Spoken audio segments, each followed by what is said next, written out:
Olá você, telespectadora, olá você, telespectador da TV Cultura Litoral. A partir de agora você acompanha a edição desta quarta-feira, 18 de maio de 2022, do Opinião 2.0.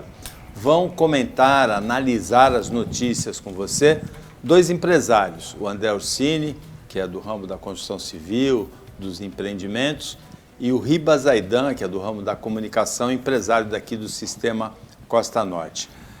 A gente vai começar conversando com o André Orsini sobre uma notícia que é muito ruim, mas que tem um aspecto positivo dentro dela, que é o incêndio de ontem à tarde na refinaria Presidente Bernardes da Petrobras, em Cubatão. Foi assustador, mas a boa notícia é que a brigada de contra-incêndio da própria refinaria conseguiu combater as chamas em 1 hora, antes da chegada dos bombeiros. O incêndio foi provocado por um vazamento de um líquido que é quase ouro líquido hoje, né? Que é o óleo diesel. Boa tarde, André. Boa tarde, Paulo. Boa tarde ao Zaidan. Boa tarde a todos que nos acompanham aqui na Opinião. Então, Paulo, a brigada da Petrobras realmente é um corpo de bombeiro ali bem qualificado para controlar esse tipo de incêndio mesmo, né? O importante é que não teve danos ambientais, né? Isso é que foi bem importante, foi controlado por eles rapidamente, aí eles conseguiram, mas o principal é que sempre que a gente tem algum problema, algum tipo de acidente, Paulo, eu sempre digo que a gente tem que tratar com muita transparência, e foi tratado, né? Eles comunicaram às autoridades ambientais, fizeram um relatório do ocorrido e realmente não houve nenhum tipo de dano ambiental que pudesse ter algum tipo de degradação. Mas isso é importante, a gente viu que realmente eles estão atentos e a equipe funcionou, a brigada funcionou, e a gente espera que realmente seja assim mesmo, que funcione quando acontecer esse tipo de acidente. Zaidan, é importante a gente observar esse aspecto do treinamento contra situações de risco. O que se observou ontem na Petrobras foi exatamente o contrário do que se observou em outras ocorrências aqui na Baixada Santista, como o incêndio na Local Frio, em Guarujá, quando medidas equivocadas foram tomadas, no incêndio da Ultracargo em Santos, também em 2016, em que medidas equivocadas foram tomadas. A Petrobras tem uma tecnologia que a gente observa, até em ocorrências em outras áreas, equipamentos da Petrobras são emprestados para combater vazamentos no mar, desse tipo, não é, Zaidan? Boa tarde. Boa tarde, Paulo. Boa tarde aí aos nossos telespectadores, né? Boa tarde ao Orsini, meu amigo Orsini aí de muitos anos aí, que eu que apresentei a joia que o Orsini tem hoje, foi eu que apresentei, tá? Mas isso a gente fala em off. Paulinho, a Petrobras é uma empresa rica hoje, né? Haja vista aí os lucros que ela obtém aí por trimestre, por semestre, né? Então, ela pode investir altos valores nesse tipo de brigada, preparação dos homens, aquisição de equipamentos de última geração e o treinamento, né, específico para a área dela. Vazamento de diesel, vazamento de gasolina, vazamento de petróleo bruto antes de ser processado. Quer dizer, ela é preparada para isso, além de ter muitos recursos, né, Paulinho, para comprar equipamentos de alta tecnologia, tecnologia de ponta. Então, não me assusta quando isso acontece dentro de qualquer unidade da Petrobras, ser rapidamente abafado, ser rapidamente sanado ou saneado esse problema, entendeu? Isso não me assusta, não, porque o treinamento deles é muito profissional e constante, Paulinho.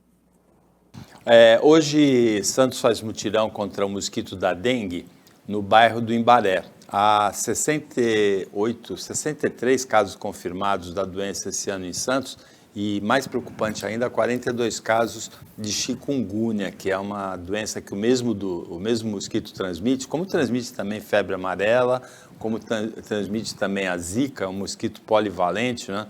E durante a epidemia, a pandemia de Covid, nós esquecemos um pouquinho do mosquito da dengue, porque as atenções foram tomadas pelo coronavírus, que era muito mais perigoso, muito mais letal. As atenções agora se voltam para combater de novo o mosquito, que convive com a gente desde 97 aqui na Baixada Santista, André Orsini. Já está na hora da gente lidar melhor com esse problema, né? Paulo, eu pensava agora aqui, você fazendo esse comentário... São 25 anos. A gente tinha que criar um calendário anual de algumas ações da qual a população fizesse parte, né? Por exemplo, esse combate a sempre ao Aedes aegypti, que traz aí uma doença que há pouco tempo atrás, antes do Covid, né, eu tive dengue 2 vezes e a gente sabe como é ruim, né, esse tipo de doença. Então a população acho que precisa criar aí por parte do poder público um tipo de calendário, porque quando vem as chuvas é que tem o acúmulo de água,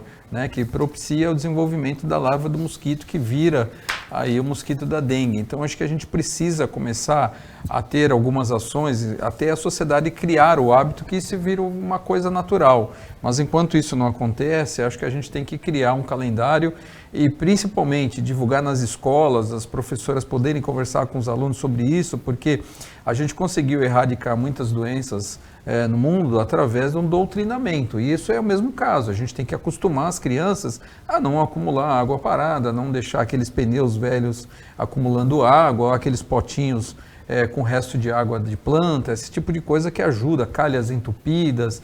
Então eu acho que a gente precisa montar um calendário anual, aí o poder público, e começar a divulgar isso nas escolas, porque você está falando de quantos anos atrás? 25 anos atrás. Hoje, pessoas há 25 anos atrás são adultas, né?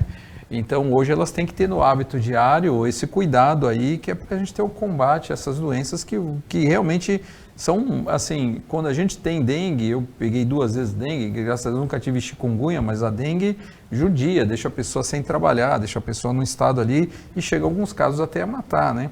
Então a gente realmente precisa enfrentar de uma forma muito responsável, mas principalmente eu acho que está faltando um pouquinho de uma divulgação aí por parte do poder público na questão de se montar um calendário de algumas ações. E entrar no calendário de vacinações também as prevenções, porque saúde pública a gente trata com prevenção, Paulo. Os primeiros casos autóctones de dengue em Santos aconteceram em 97, os primeiros casos não autóctones, contraídos em outros lugares, em 96. A dengue na terceira, principalmente na terceira, mas também acontece na segunda infecção, porque são 4 cepas diferentes do vírus, né? Ela pode se tornar, o organismo acha que vai combater aquele vírus, não consegue combater, porque o anticorpo não é o mesmo, e isso aí pode levar para um caso de dengue hemorrágica e para a morte, é muito perigoso. A chikungunya é ainda mais devastadora. Agora, a campanha precisa ser feita não só nas residências, mas também nas empresas, não é, Zaidan? É verdade, viu, Paulinho? Olha, eu peguei Covid, né? E não foi tão invasiva como quando eu peguei dengue, cara. A dengue, ela me judiou. Parece que você toma uma surra de pau no corpo inteiro, fica todo amassado, viu, velho? E a Covid você tem a vacina, né? A dengue eu não vi ainda. Chikungunya, zika, dengue. Cara, isso daí eu julgo, Paulinho, uma falta de responsabilidade da população. A população precisa se conscientizar, sabe, de que ela tem que limpar o seu quintal, o seu espaço, sabe? Pegar aqueles terrenos que ela joga pneu, sofá velho, essas coisas, porque isso não aparece, não cai do céu isso. É o povo que joga isso lá, entendeu? Então, eu não, tenho certeza que precisa se fazer uma campanha de conscientização em massa com a população, nas empresas também, como disse o Orsini, porque não é possível. Já se passou aí mais de 25 anos desde que surgiu isso daí, e há 25 anos a gente vem falando isso, e todo ano não para, A Covid reduziu o número de infectados e o número de mortes por Covid. A dengue não, todo ano parece que aumenta. Eu entendo isso daí. Essas endemias, elas estão ligadas à história da cidade de Santos, que enfrentou várias pragas. No começo do século passado, há mais ou menos 100 anos, década de 1920, o engenheiro sanitarista Saturnino de Brito foi chamado e equacionou essa questão. Traçou os canais, trouxe um peixinho importado do México, o lebiche, que todo mundo de Santos conhece, o peixinho de canal, que comia a larva do mosquito, e ele combateu a febre amarela também, que era forte em Santos, e a malária, né, e outras doenças do tipo, foram equacionadas há 100 anos atrás. É estranho que 100 anos depois a gente não consiga lidar com essa questão com a mesma competência com que ela foi tratada há mais de 100 anos atrás. Tem um caso de recuperação de carga roubada, Zaidan, que é muito curioso. Sábado, um motorista de caminhão teve o contêiner roubado, o caminhão foi levado, o contêiner foi roubado, com uma carga de um pouco mais de 28 mil quilos de carne bovina. Pelo preço da carne hoje, a carga vale mais de R$1 milhão, a carne hoje vale ouro, né, com a inflação atual nesse setor específico dos alimentos e mais especificamente ainda na carne bovina. A polícia recuperou essa carga, o roubo foi no sábado à noite, a polícia recuperou na segunda-feira. Agora, onde ela foi recuperada? Num pátio de descanso de motorista da Ecovias. É muita cara de pau dos ladrões deixar a carga lá para ir buscar depois, não é, Zaidan? É o famoso ecopátio aí, né? É verdade. Cara, eu não sei se a carga estava lá dentro ainda. Estava lá dentro a carga, Paulo? A carga estava lá dentro ainda. Eles guardaram o container lá para ir buscar depois. Houve uma denúncia, a polícia foi lá e recuperou a carga. Ah, eu não acompanhei esse caso, mas é muita ousadia, né? É que nem um ladrão rouba um carro, né? Então ele deixa ali nas imediações para ver se ninguém vai buscar, se ninguém está olhando. Aí um dia depois ele vai lá e pega o carro que ele roubou, né? Que deixou ali nas imediações. Acho que é isso que aconteceu aí, mas é muita ousadia, né? O cara roubar um container aí, eu vi aí um container de 40 teus, né? É carne para chuchu, hein? Haja churrasco para tanta carne. Agora, André, a impressão que dá é que esses ladrões só faltou de chamarem o policial para dizer, olha, toma conta, por favor, dessa carga até eu voltar, não deixa ninguém roubar. Só faltou isso, né? Paulo, acho que foi o modus operandi dele aí, foi o seguinte, foi pegar o motorista, mantê-lo em cativeiro, deixar o caminhão parado para que o localizador via satélite não rastreasse o caminhão e achasse que a operação estava normal. Só que houve a denúncia, A tentativa foi essa, Ou como houve a denúncia, a polícia agiu rápido, conseguiu recuperar a carga e principalmente a vida do motorista, porque eles imaginaram que o motorista não fazendo denúncia, né, ele sendo mantido no cativeiro e a carga estando dentro da Baixada Santista, ele poderia estar com o caminhão parado dentro do pátio da Ecovias, ele aguardando a autorização do terminal para descarregar a carga. A denúncia foi importante, por isso que a gente sempre fala aqui na Opinião, é importante que quando você observe alguma movimentação estranha, faça a denúncia, mesmo que não seja nada, mas que a polícia vá lá, faça o serviço investigativo, que é para isso que a polícia está aí, né, para que a gente evite, principalmente, talvez a perda da vida do motorista, né? E graças a Deus, bem sucedido, parabéns à Polícia Civil, a gente sempre quer elogiar aqui o trabalho da Polícia Civil, da Polícia Militar, da Polícia Federal, da Guarda Portuária. Tenho falado muito, viu, Paulo, da Guarda Portuária, que é uma guarda que trabalha bastante, faz bastante apreensão dentro do Porto de Santos, e normalmente as pessoas esquecem do trabalho da Guarda Portuária. Então é muito importante que as pessoas mantenham aí, e quando vê algo estranho, façam a denúncia, porque acaba tendo resultados positivos como esse. É importante, tanto no roubo de cargas, a gente tem um porto com a maior movimentação de cargas do hemisfério sul do planeta, como também outras movimentações estranhas, porque como nós somos uma região litorânea de temporada de verão, tem muito aluguel de imóvel de temporada e o criminoso aproveita isso para alugar o imóvel de temporada e planejar seus golpes ou manter um cativeiro, um sequestrador, né? Então é muito importante a denúncia, como foi feita nesse caso, de uma movimentação estranha, como disse o André. Opinião 2.0 para o intervalo, é bem rapidinho, a gente volta já já.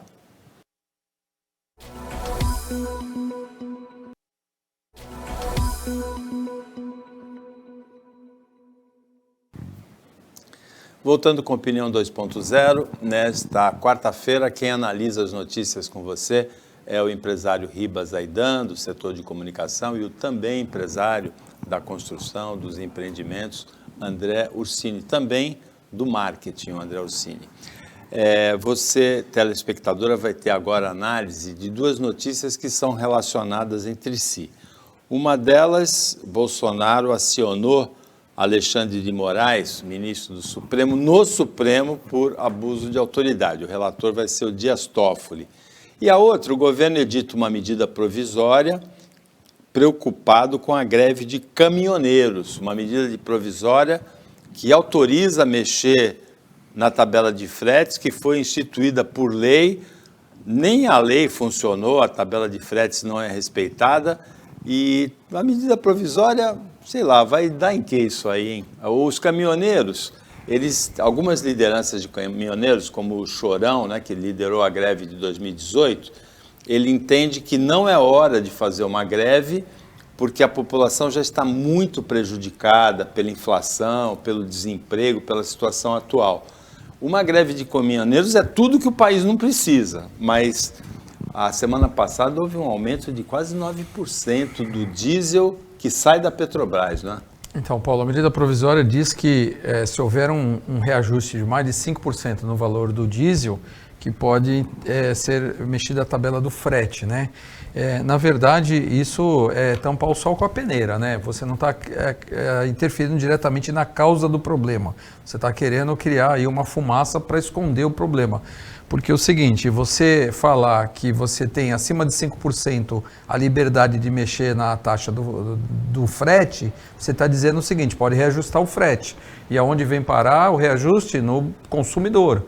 Porque o caminhão é que leva mercadorias para o supermercado, para as farmácias, tudo que a gente consome no dia a dia. Então, quer dizer, o que o governo está fazendo é dando a liberdade de novos reajustes no valor do frete serem feitos, mas quando na verdade a gente tem que combater o aumento do valor do diesel e da gasolina, né?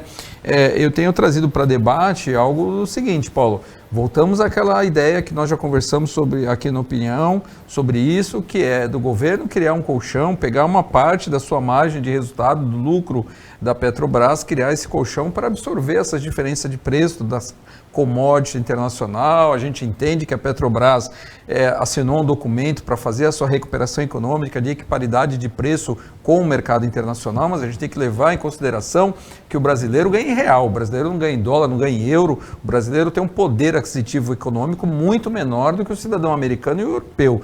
E a Petrobras precisa criar, o governo precisa criar esse colchão para amortizar essa diferença de preço. Outra coisa que a gente tem que analisar, Paulo, é que todo mundo fala do reajuste da gasolina, mas a gente tem que lembrar que na composição da gasolina 30% é álcool, né? E o álcool não é uma commodity internacional comercializada em bolsa que tem um reajuste diário.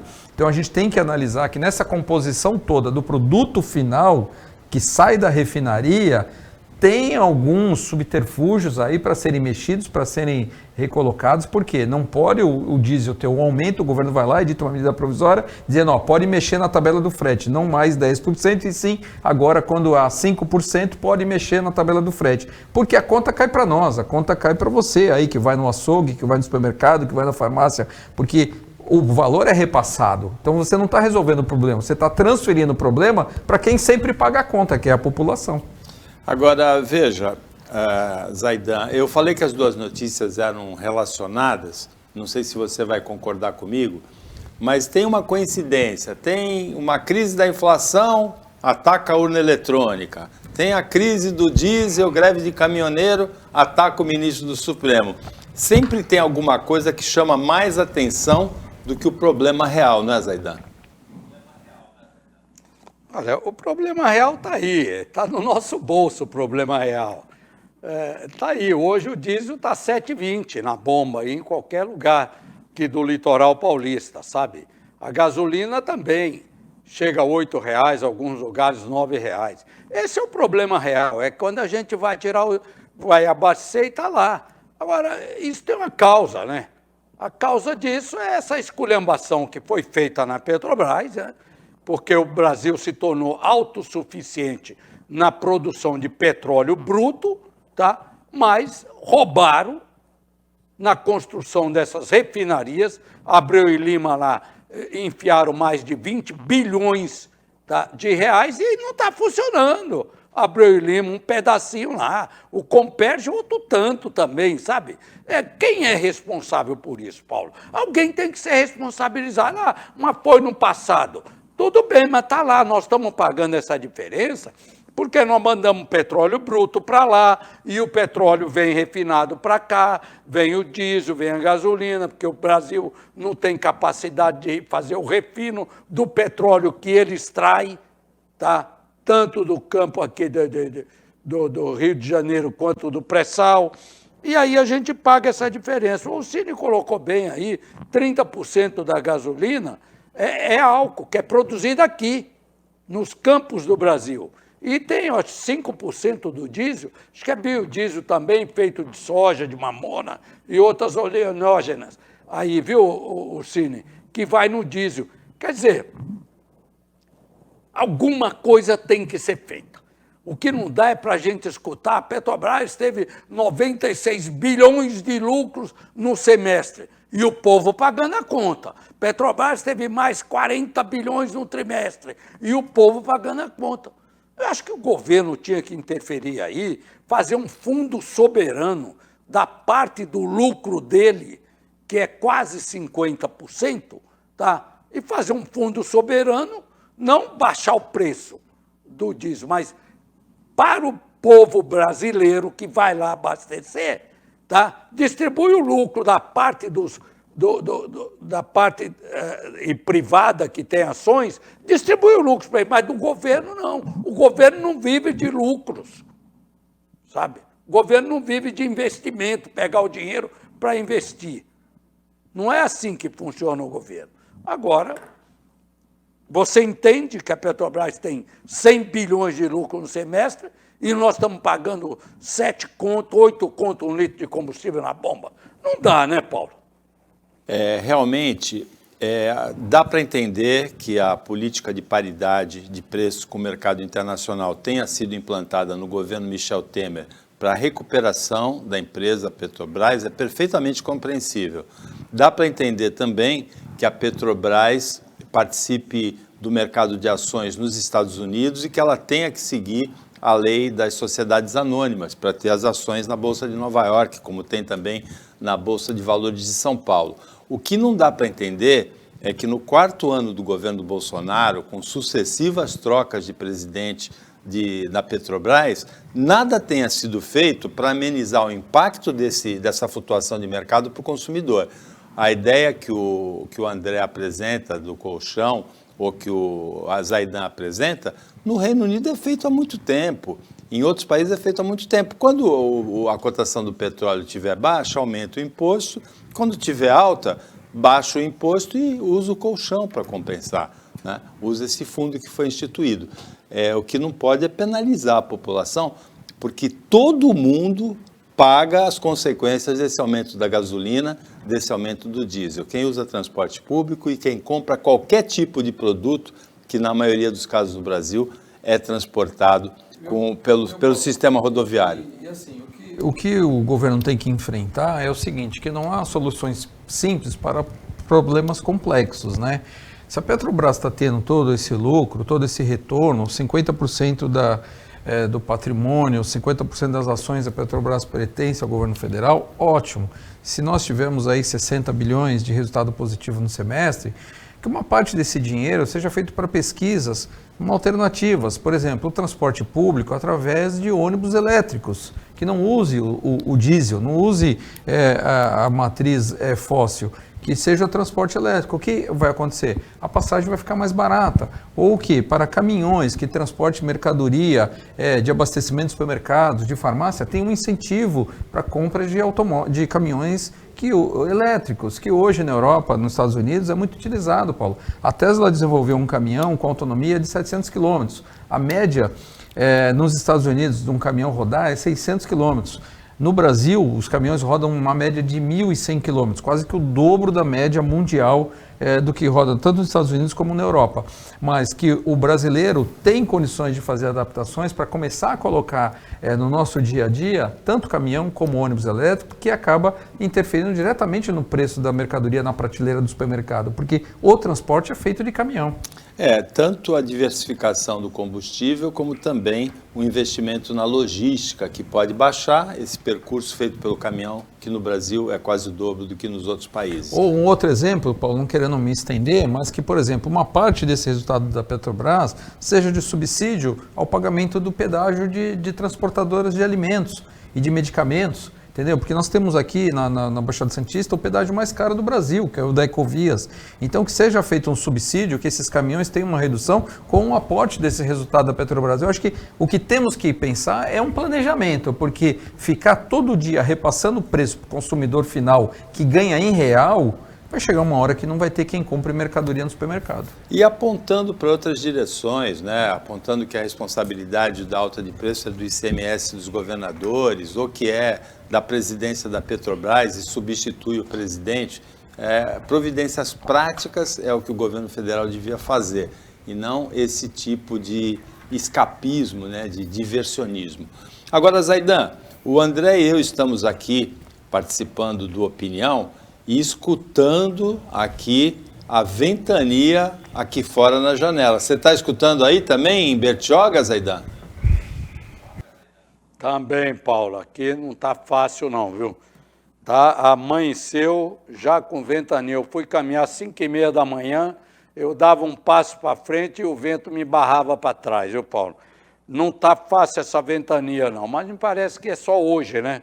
É o início dessa entrada de frente fria aí, veio com a ventania danada, muitas quedas de árvores por aqui, viu, Paulo?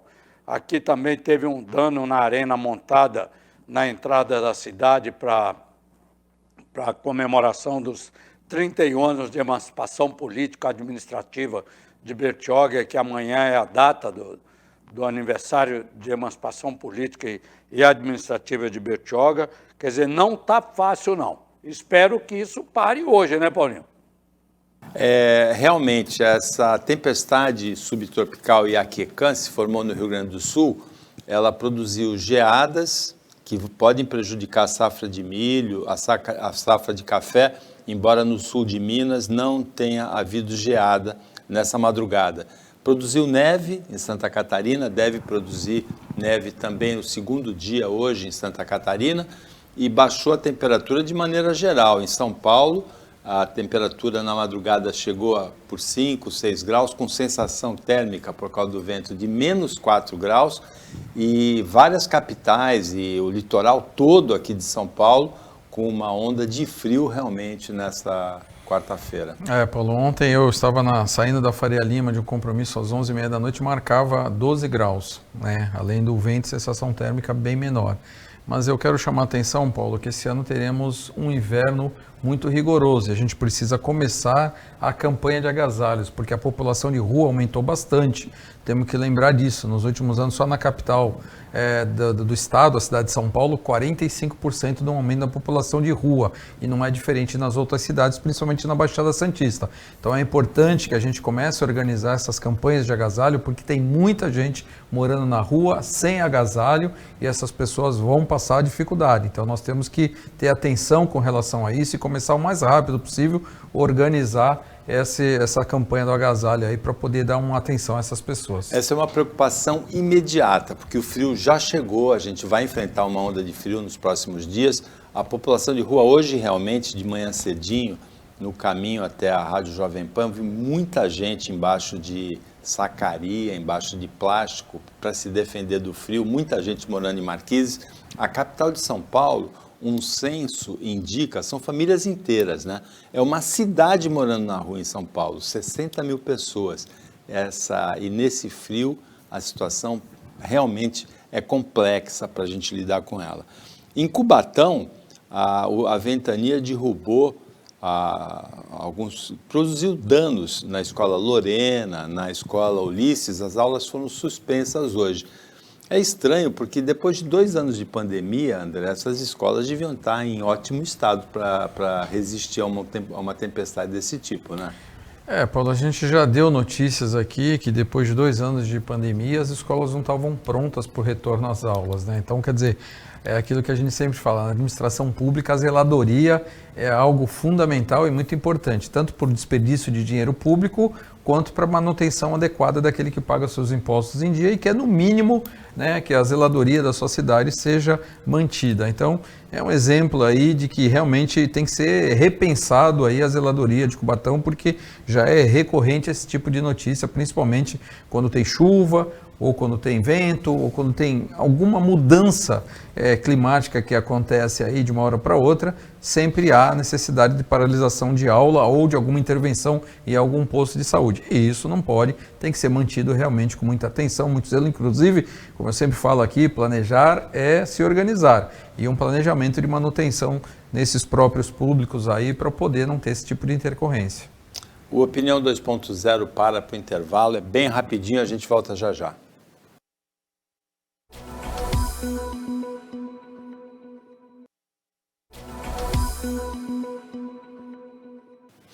Voltando para o último bloco do Opinião desta quarta-feira, o Riba Zaidan e o André Orsini são os empresários que hoje estão comentando, analisando as notícias com você. Zaidan, o Papa Francisco tem 85 anos. É a idade que aparece uma dor aqui, outra dor ali, né? Ele está com o joelho machucado, ele já apareceu numa cadeira de rodas. Ontem ele passou por uma comitiva de seminaristas mexicanos, perguntaram do joelho dele e falou, o meu joelho está caprichoso, acho que eu estou precisando de um pouco de tequila para me curar o meu joelho. O Papa é bem humorado, não é, Zaidan?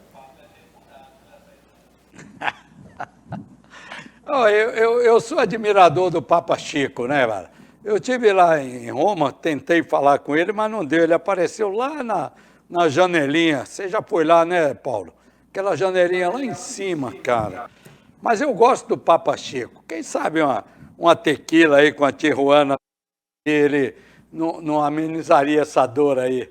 Cara, o Papa Chico é demais, Paulinho. É o melhor Papa que já teve em todo o mundo. É o Papa Chico, apesar dele ser argentino, né? Mas é o melhor Papa que eu já vi. É um Papa argentino, torcedor do São Lourenço, né? O Papa gosta de futebol. E ele se referiu com muita simpatia à tequila, que é uma bebida muito popular no México, mas ele também já falou da cachaça brasileira, lembra, André? Ele falou assim, brasileiro não tem salvação, é muita cachaça e pouco coração, né? Essa fala aí foi em maio do ano passado, exatamente há um ano atrás, né? Foi maio de 2021. Você concorda com ele? É muita cachaça e pouco coração aqui no Brasil? Olha, eu não concordo tudo, eu gosto da simpatia que o Papa Francisco tem, da forma com que ele lida com os problemas. Eu acho que foi um dos grandes papas que a Igreja Católica teve. E assim, eu acho que a brincadeira dele, logicamente, não pode ser levada, né? Ele fala muita cachaça e pouca oração, mas eu acho que o povo brasileiro é um povo muito católico, um povo que reza bastante. Sim, eu tenho o hábito todo dia, né? Como eu pego estrada todo dia, de fazer as minhas orações. Agora, o povo é real mesmo, gosta de uma cachaça, assim como o povo mexicano gosta da sua tequila, e o Papa mostra que é um homem bem informado, que tem muitas informações, que é um cara que conhece bem o mundo, onde ele tem toda essa influência aí através da Igreja Católica, e a gente fica muito feliz com isso. Trazer a Igreja para perto da sociedade é um dos grandes desafios que ele tem conseguido superar. Né? Ele trouxe de volta o distanciamento da Igreja Católica aos seus fiéis.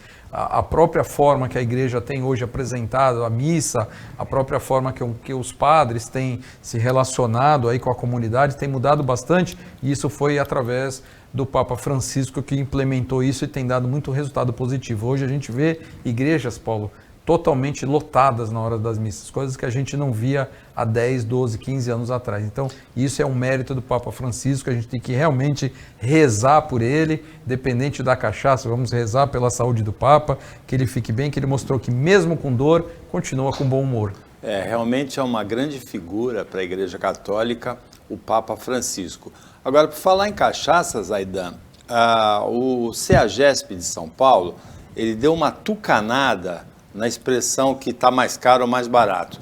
ele divulga uma lista de hortifrutis, né, com tendência de preços favoráveis ao consumidor. Não é mais barato, é tendência de preços favoráveis à compra pelo consumidor.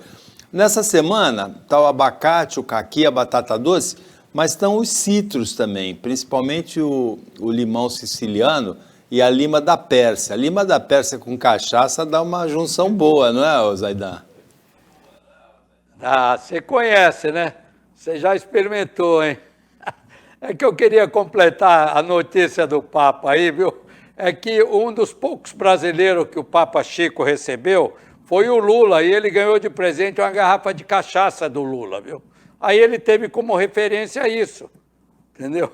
Mas só voltando à questão que você falou aí, verdade, alguns produtos já com preços mais atrativos, né?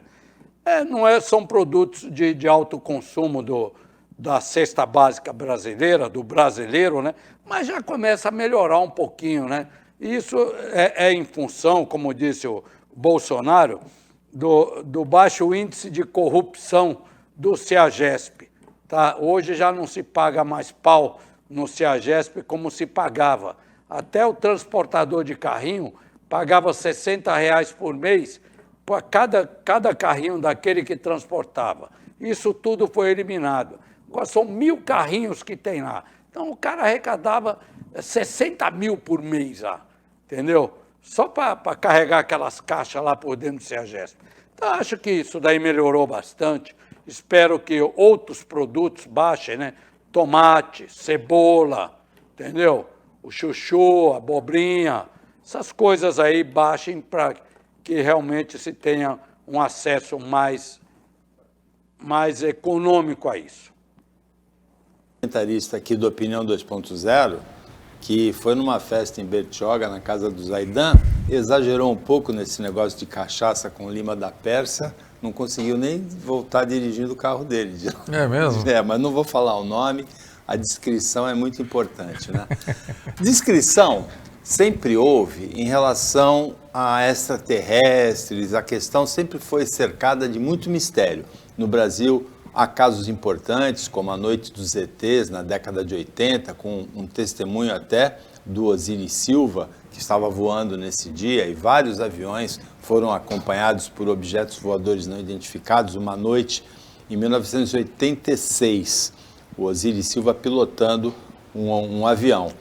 Houve o caso do ET de Varginha também, que ficou famoso na década de 50, tem uma crônica da escritora Raquel de Queiroz, em que ela diz que tem muito medo de ET, porque de repente pode chegar uma civilização mais adiantada que a nossa e escravizar a gente da mesma maneira que os europeus fizeram com os índios aqui na América do Norte, na América Central e na América do Sul. Mas ontem o Pentágono, o Departamento de Defesa dos Estados Unidos, apresentou um vídeo para o Congresso dos Estados Unidos com 140 ocorrências de objetos voadores não identificados só no ano passado, André. Exatamente. Ô Paulo, eu vou falar para você que o meu medo é de descobrir que algum amigo meu é extraterrestre, porque eu tenho uns amigos que às vezes a gente acha que realmente é. Então esse é o meu receio. Mas logicamente que eu já tive a oportunidade há uns anos atrás de conversar com o Osiris Silva sobre isso, né? Uma das poucas vezes que eu conversei, acho que umas 3 ou 4 vezes que tive a oportunidade de conversar com ele, né? E realmente foi um fato bem marcante que ele relatou, e a gente sabe que realmente quem vive voando, quem está aí pelos ares pilotando, principalmente no período noturno, às vezes se depara com algum tipo de objeto aí que tem uma velocidade surpreendente, coisa de 3, 4 vezes a velocidade de uma aeronave. Para quem é piloto, consegue identificar rapidamente que aquele objeto está se deslocando a uma velocidade surpreendente que nenhum tipo de aeronave conseguiria se deslocar, né? Então, assim, logicamente que o Pentágono tem essas informações e a gente sabe que essas informações são guardadas de forma muito sigilosa, mas de vez em quando há alguma apresentação desse tipo de informações para que a gente realmente trate isso de uma forma não...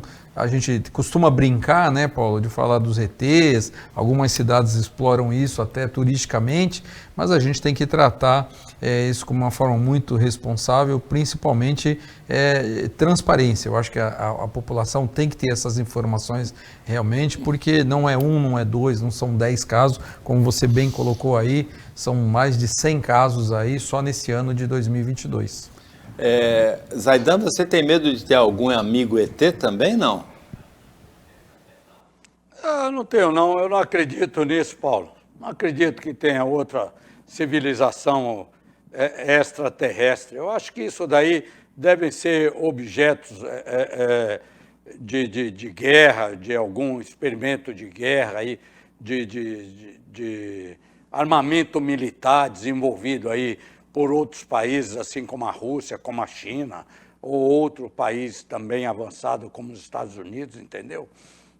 Não devem ser objetos tripulados, devem ser não tripulados, entende?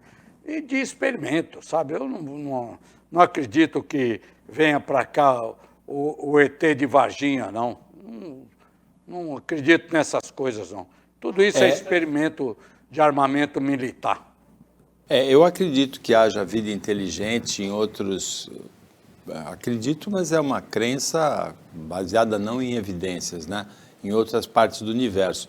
Aqui na Baixada Santista dizem que tem um portal em Peruíbe. Nós vamos levar o Zaidan lá, né, em Peruíbe, para ver esse portal aí, que para outra dimensão, para onde em Peruíbe são registradas muitas ocorrências, né, de objetos voadores não identificados. Eu tive um professor também na Faculdade de Comunicação, Heron, que mora em Goiás, é reitor de uma universidade, e ele diz que lá em Goiás também são registrados muitos casos desse tipo. Agora, um caso muito estranho, enigmático, ele pode estar começando a ser desvendado, é a queda daquele avião com 132 pessoas em março na China, André. As primeiras investigações da caixa preta que foi recuperada mostram que o avião foi deliberadamente arremessado contra uma montanha, que a ordem partiu de dentro do cockpit. Como desde 11 de setembro as cabines são praticamente lacradas, é impossível entrar numa cabine daquela, não se sabe se alguém ameaçou os passageiros e entrou na cabine ou se foi um dos pilotos que acionou os controles para jogar o avião contra a montanha. Eu acho que hoje a regra internacional diz que mesmo que o passageiro esteja ameaçado, o piloto não vai abrir a porta e não abre realmente. As portas são blindadas, né? Depois de 11 de setembro, quando teve o ataque às Torres Gêmeas, muita coisa mudou. Principalmente os aviões hoje ele tem um tipo de detector que ele evita confronto frontal. Então, assim, tem muitos equipamentos. Agora, casos acontecem. Me recordo daquele que o piloto, inclusive na época eu estava lá na Alemanha, em Düsseldorf, aquele piloto que decolou com o avião e jogou ele contra uma montanha porque estava passando um processo de depressão. Então, tem que ser analisado, ou um dos dois, ou o piloto ou o copiloto, ter aberto a porta para que uma terceira pessoa entre dentro da cabine, né? Mas, logicamente, que pela investigação já está dizendo aí que o avião realmente teve um procedimento humano que fez derrubar. Era um avião bem seguro, o 737-800, é um avião da Boeing, que ele hoje é um avião praticamente usado no mundo todo com muita segurança, né? Agora, realmente foi alguma coisa humana que derrubou esse avião, principalmente nas primeiras imagens, quando a gente observa, porque ele acabou caindo de uma forma vertical. Dificilmente um avião cai de forma vertical, só quando ele tem a sua asa ou quando ele tem a sua fuselagem abatida por algum objeto, como foi o caso do avião da Gol, que caiu quando o Legacy se chocou contra a sua asa, fez com que o avião ele caísse de uma forma espiral, diferentemente desse da China, que caiu de forma vertical, mas não espiral. Isso quer dizer que alguém tinha o controle sobre aquela ação dele cair daquela forma. Então, a caixa preta vai acabar dizendo, Paulo, pela conversa dentro da cabine que é gravada, e a gente vai saber se houve a interferência de uma terceira pessoa, ou o piloto ou o copiloto que deu esse comando aí para o avião cair dessa forma. É bem lembrado pelo André, aquele caso do piloto com depressão que jogou o avião contra uma montanha. Esse avião também foi jogado em queda vertical, como disse o André, contra uma montanha, e as primeiras suspeitas, Zaidan, elas recaem sobre os pilotos. Ô Paulinho, eu não sei, eu não acredito. Bom, pode ser isso, mas eu também acredito em ações de hackers, sabe? Pode ter sido uma ação de hackers aí. Mas tudo é possível. Os caras hoje eles hackeiam tudo. Pode ser, o cara entrou no programa do Boeing lá e acionou. Pode ter sido isso também. Entendeu? Não se pensou ainda, não se discutiu isso. Mas pode ser uma ação de hackers isso daí. Realmente, os próximos episódios das guerras, eles vão ter essa influência cibernética, né? Porque hoje, uma nação que tem um exército de hackers, como a Coreia do Norte, por exemplo, né? Pode provocar um desastre desse tipo, pode provocar um desastre numa barragem, né? No fornecimento de energia elétrica ou de água para uma cidade. Um objeto não tripulado, né? Quando não há o comando humano ali. Esse aí é mais difícil. Esse é mais difícil, porque você tem dois, piloto e copiloto ali, sobre um comando que ele pode automaticamente desligar qualquer tipo de interferência, desde que ele não... E retomar o manual, E retomar o manual. Bom, vamos esperar a investigação, a hipótese que o Zaidan levanta, é a hipótese de uma interferência de fora do avião.